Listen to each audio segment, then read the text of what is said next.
in bioinformatics related. Okay? The important message of today's talk is that you should be skeptical about the concept of intractable problem in computer science. You should be skeptical about big orientation with respect to practical application of algorithm. And you should be mindful when you see efficient algorithm. Let's say O of n, or O of n squared is also a rather fast algorithm. We should remember that there is this big, huge constant hidden in this big O that you should pay attention to in reality. Okay, and you should also pay attention to what is your n, because when n becomes in trillions, the even linear algorithm becomes slow. So how do you deal with this complexity? And another message I wanted to communicate today is that learning beautiful classical concept in algorithm and data structure is actually helpful. Okay, so let's go ahead. It doesn't work somehow.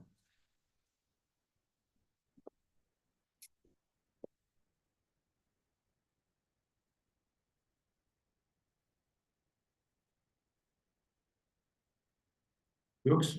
Okay, thank you. So over 20 years ago, people sequenced human genome. Well, sequenced, but there were thousands of gaps. And some of these gaps were in some of the most biomedically important regions of the human genome. So there was a lot of dark matter. Why? Why we were not able to sequence human genome 20 years ago? Oh, by the way, I forgot. They had the homework, right? Yeah, let's do the homework. They had the homework. Yes. Okay, who solved the homework? Please raise your hand. One second. No. Let's don't switch. It's okay. No, I want just the technical stuff. Just want to. You continue. So the homework was to prove the Euler theorem, right? Who did not prove the Euler theorem? Nobody didn't prove, and nobody proved. Right? Some people didn't. Okay. Anyway,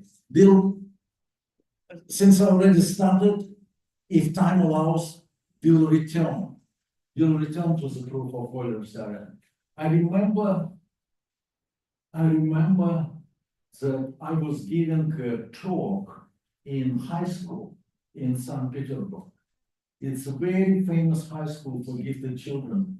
2 Fields Medal laureates came from this high school. Smirnov and Perelman came from this high school. So I came to this school to give a talk about bioinformatics. And at some point, I asked them, can you prove Euler theorem?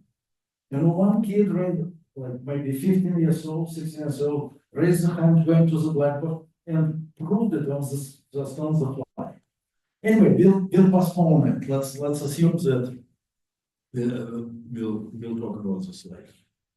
We have a lot of territory to cover, and I probably won't cover all the 150 slides in the stock, but we'll just stop when you get exhausted.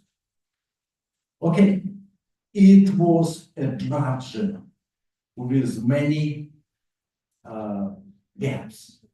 And 2 years ago, people actually sequenced for the first time complete human genome, covering all the gaps in one particular human genome.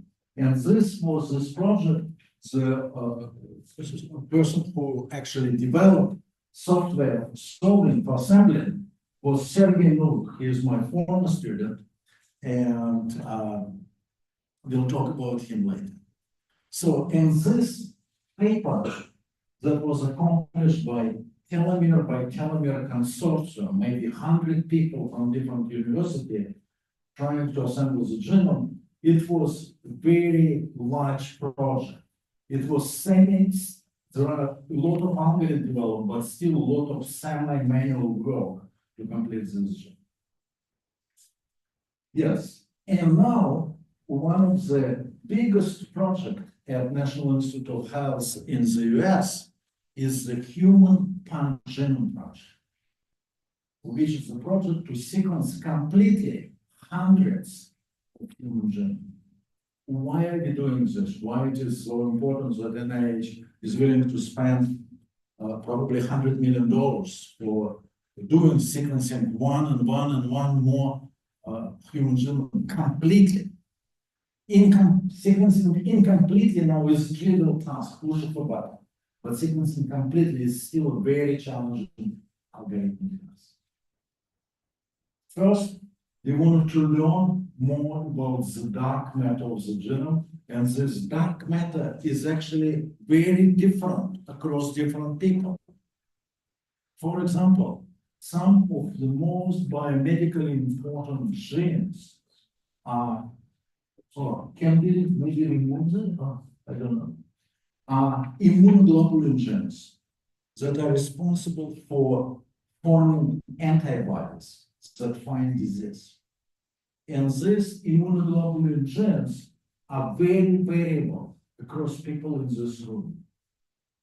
Okay, so we need to see, and they're also extremely difficult to sequence. They actually represent dark matter of the genome because they're very repetitive.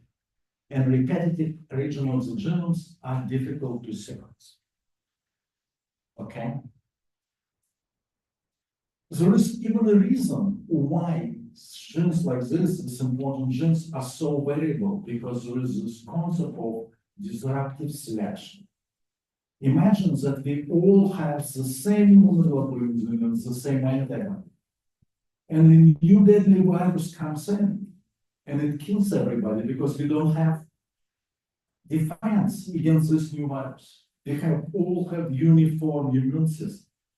But if we all have slightly different immune system, maybe one of us has this magic antibody gene that is able to fight this virus and survive. That is called diversifying selection. It's not optimizing chance of survival of a single individual. It's optimizing the survival chances of the population, even at the cost of killing 99% of the population. As long as one male and one female survive, the population still has a future. Anyway, it's one reason, and another reason is we now, when we analyze genome, we have a reference human genome, but it's incomplete.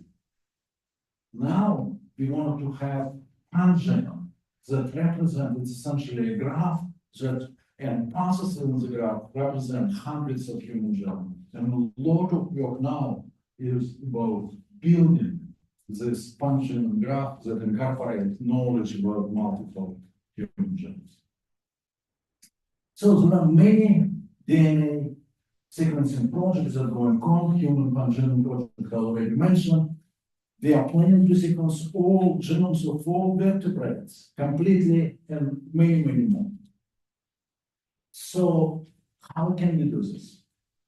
What I described yesterday was a very old technology. In bioinformatics, 15 years is a lot of